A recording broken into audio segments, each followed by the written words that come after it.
चाहिए।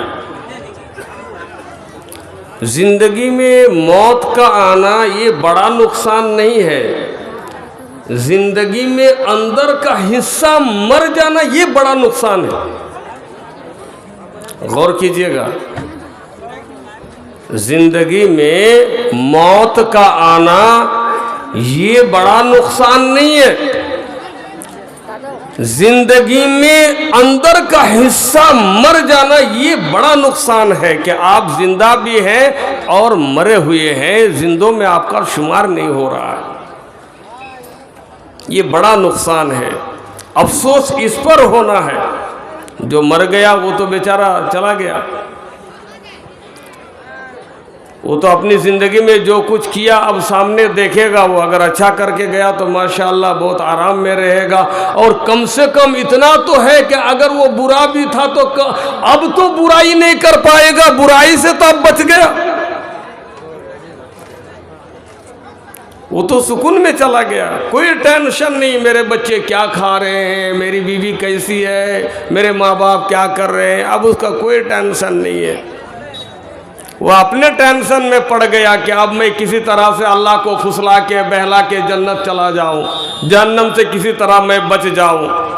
अब वो अपने टेंशन में है, घर का टेंशन ख़त्म, बीवी बच्चों का टेंशन ख़त्म, मकान बनाने का टेंशन ख़त्म, बैंक बैलेंस जमा करने का टेंशन ख़त्म, गाड़ी घोड़ा खरीदने का टेंशन ख़त्म, सारे टेंशन से अब वो फ्री हो गया, आज़ाद हो गया। हम हैं टेंशन में, और जलसा में बैठे वो भी टेंशन में है। मौलाना लोग इतनी तकरीर कर रहे हैं, किसी की बात मानेंगे या नहीं मानेंगे, अगर मान लिए तो मेरा ये काम नहीं होगा, मेरा वो नुकसान हो जाएगा, इसमें भी लोग टेंशन में। जाए तो किधर जाए। मेरे भाइयों, अल्लाह का शुक्र है, आप बुजुर्गों की दुआएं हैं। जलसा का सीज़न जब भी आता है, बहुत से हमारे नौजवान भाई टेलीफोन से मालूम करते हैं, शेख फला जलसा में आप आ रहे हैं ना। अगर कोई भाई याद कर लेते हैं तो मैं उनको खुशखबरी सुना देता हूँ, ठीक है मैं आऊँगा उसमें। अगर किसी ने किसी वजह से या ज़रूरत नहीं समझे तो मैं बता देता हूँ, नहीं नहीं उनकी कोई मजबूरी होगी या ज़रूरत नहीं रही होगी, मैं उसमें नहीं आ रहा हूँ। और फिर मैं उस जलसा में आ जाता हूँ जिसमें मुश्तहर रहता है, तो शेख आपका कितना बजे टाइम है, कब आपको वक्त मिलेगा। बहरहाल मैं अल्लाह का बहुत शुक्र अदा करता हूँ कि आप लोग नाचीज़ को याद कर लेते हैं, नाचीज़ से कुछ फ़ायदा उठाना चाहते हैं, कुछ इस्तेफ़ादा करना चाहते हैं। मैं अल्लाह का जितना शुक्र अदा करना चाहिए नहीं कर पाता हूँ। देखिए, कमल घाटी का जलसा हो गया, बहुत से भाइयों ने वहाँ मुख्तसर वक्त में जो कुछ भी सुना, उसके बाद हिरनपुर, मोहनपुर, हाथकाटी, जहाँ जहाँ भी गुजरे, बहुत से भाइयों ने कहा कि शेख इसके बारे में बोलिएगा, इसके बारे में बोलिएगा।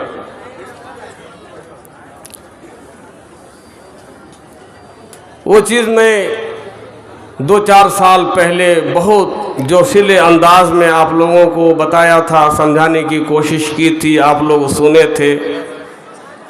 लेकिन अफसोस है कि हमारा अंदर का हिस्सा मर चुका है। किधर भी हमको लुढ़का दिया जाए, मैयत को गुस्ल देने वाले देखिएगा, गुस्ल देते वक्त इधर उठा देता है, उधर ही रह जाता है, फिर इधर उठाता है, उधर ही रहता है, अपने से कुछ वो नहीं कर सकता है, जिधर कर दो।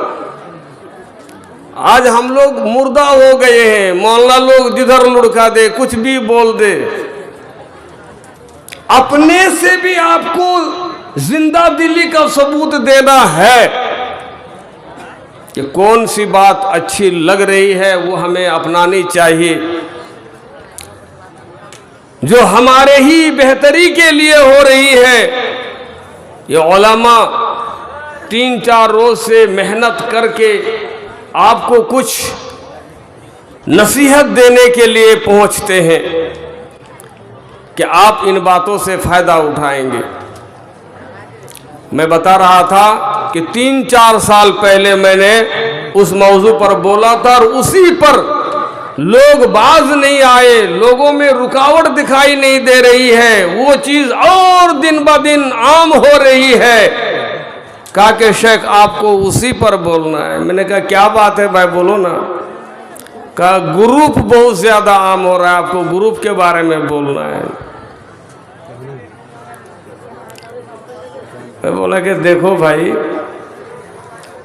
जिसको किसी चीज के बारे में जानकारी नहीं है उनको बताओ तो वो समझेगा सुनेगा। एक अंधा आदमी है, नाबिना आदमी, रास्ता में चल रहा है, उसको कुछ दिख नहीं रहा है, तो उनसे अगर कहा जाए सामने गड्ढा है तो वो नाबिना आदमी को गड्ढा दिख नहीं रहा था, वो फौरन रुक जाएगा। इसलिए कि उसको गड्ढा दिख नहीं रहा था। और एक आंख वाले से कहा जाए भाई साहब किधर जा रहे हो, सामने गड्ढा है, कहा तुम्हें बताने की जरूरत नहीं, मैं सब देख रहा हूं। यानी वो देख के गड्ढा में जा रहा है। इसको समझाना बहुत मुश्किल है, इसको नहीं समझा सकते। आज हम जानबूझकर गड्ढे में जा रहे हैं, इसलिए कुरान खोल खोल करके उनको समझाए, हदीस याद करके नहीं, बुखारी शरीफ को सामने लाकर खोल करके उनको पढ़ पढ़ करके एक एक लफ्ज का तर्जमा करके सुना दीजिए। क्या बुखारी है, क्या नबी की हदीस है, क्या सहाबा है। मेरे भाइयों, हजरत अब्दुल्ला इब्न अब्बास रजी अल्लाह ताला अन्हो कहते हैं कि मेरा इस्लाम कबूल करके अभी कई साल गुजरा था और कुछ चीजों में हमारी सुस्ती देखी अल्लाह रब्बुल आलमीन ने। गौर कीजिएगा, इस्लाम कबूल करके अभी कुछ ही साल गुजरे थे और हमारे अंदर कोई सुस्ती, कोई कोताही, कोई गफलत अल्लाह रब्बुल आलमीन को नजर आई, तो अल्लाह रब्बुल आलमीन ने फौरन हमें डांट पिलाई है और रब्बे जुल जलाल ने जिब्रील आमीन को वही देकर इमाम कायनात फख्र मौजूदात जनाब मोहम्मद रसूलुल्लाह सल्लल्लाहु अलैहि वसल्लम के पास भेज दिया और कहा, ऐ जिब्रील आमीन, जाओ मेरे हबीब को कह दो कि उनके होते हुए सहाबा दीन में ये गफलत क्यों बरत रहे हैं, शरीयत में ये सुस्ती लापरवाही क्यों बरत रहे हैं। अलम यानि लिल्लज़ीना आमनू अन तख्शा कुलूबुहुम लिज़िक्रिल्लाहि वमा नज़ल मिनल हक़। क्या उन लोगों के पास अभी भी वो घड़ी नहीं आई, वो वक्त नहीं आया कि अल्लाह का नाम सुनकर अल्लाह का जिक्र के लिए उनका दिल माइल हो जाए, मतवज्जा हो जाए, नर्म हो जाए। क्या वो घड़ी अभी भी नहीं आई उनके पास? अभी भी वो वक्त नहीं आया उनके पास कि अल्लाह के जिक्र की तरफ उनका दिल मतवज्जा हो जाए। वमा नज़ल मिनल हक़, क्या हक बात उनके पास अभी तक नहीं पहुंची है कि दीन में ये लापरवाही, दीन में ये सुस्ती। अल्लाहु अकबर। ऐसा लगता है कि ये लोग यहूदियों की तरह हो गए हैं, ये लोग नसारा की तरह हो गए हैं, जिससे अल्लाह रब्बुल आलमीन मना करता है, वला यकूनु कल्लज़ीना ऊतुल किताबा मिन क़ब्लु।